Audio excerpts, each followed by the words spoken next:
Hello everyone, vector গুণন। এই ভিডিওতে আমরা যে টপিকগুলো নিয়ে আলোচনা করব সেগুলো হচ্ছে ভেক্টরের ডট গুণন এবং ভেক্টরের ক্রস গুণন। দুটি ভেক্টর যেমন a equals to 3i plus j minus 2k এবং b equals to 2i minus j plus k এর ডট গুণন করার পূর্বে ভেক্টরগুলোকে ক্যালকুলেটরে ডিফাইন করতে হবে। প্রথমে হোম কি প্রেস করে হোম স্ক্রিন থেকে ভেক্টর অ্যাপ সিলেক্ট করতে হবে। এরপর টুলস কি প্রেস করে ভেক্টর এ সিলেক্ট করে ভেক্টরের ডাইমেনশন 3 ডাইমেনশন সিলেক্ট করে কনফার্ম করতে হবে। এখন 3, 1 এবং -2 ইনপুট দিয়ে এক্সিকিউট করতে হবে। দ্বিতীয় ভেক্টরটি ডিফাইন করার জন্য পুনরায় টুলস কি প্রেস করে ভেক্টর বি সিলেক্ট করে ভেক্টরের ডাইমেনশন 3 ডাইমেনশনস সিলেক্ট করে কনফার্ম করতে হবে। এরপর 2, -1 এবং 1 ইনপুট দিয়ে এক্সিকিউট কি প্রেস করতে হবে। এখন ডট গুণন নির্ণয় করার জন্য ক্যাটালগ কি প্রেস করে ভেক্টর অপশন সিলেক্ট করে ভেক্টর এ সিলেক্ট করতে হবে।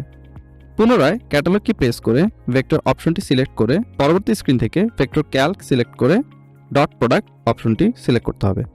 এখন দ্বিতীয় ভেক্টরটি ইনপুট দেওয়ার জন্য পুনরায় ক্যাটালগ কি প্রেস করে ভেক্টর অপশন সিলেক্ট করে সেখান থেকে ভেক্টর বি সিলেক্ট করতে হবে এবং সর্বশেষে ফলাফল পাওয়ার জন্য এক্সিকিউট কি প্রেস করতে হবে। এখন আমরা দেখাবো কিভাবে ক্যালকুলেটর ব্যবহার করে দুটি ভেক্টরের ক্রস গুণন করতে হয়। প্রথমে ক্যাটালগ কি প্রেস করে ভেক্টর অপশন সিলেক্ট করে সেখান থেকে ভেক্টর এ সিলেক্ট করতে হবে। এরপর গুণ চিহ্নটি দিয়ে পুনরায় ক্যাটালগ কি প্রেস করতে হবে। সেখান থেকে ভেক্টর অপশনটি সিলেক্ট করে পরবর্তী স্ক্রিন থেকে ভেক্টর বি সিলেক্ট করতে হবে।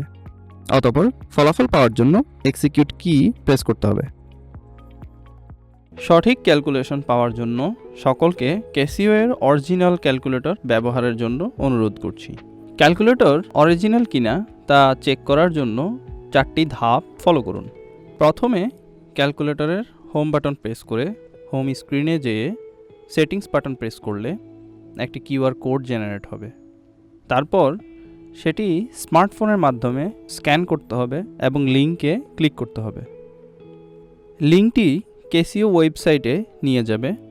সেখানে স্ক্রল করে নিচে গিয়ে চেক লেখাটির উপরে ক্লিক করতে হবে।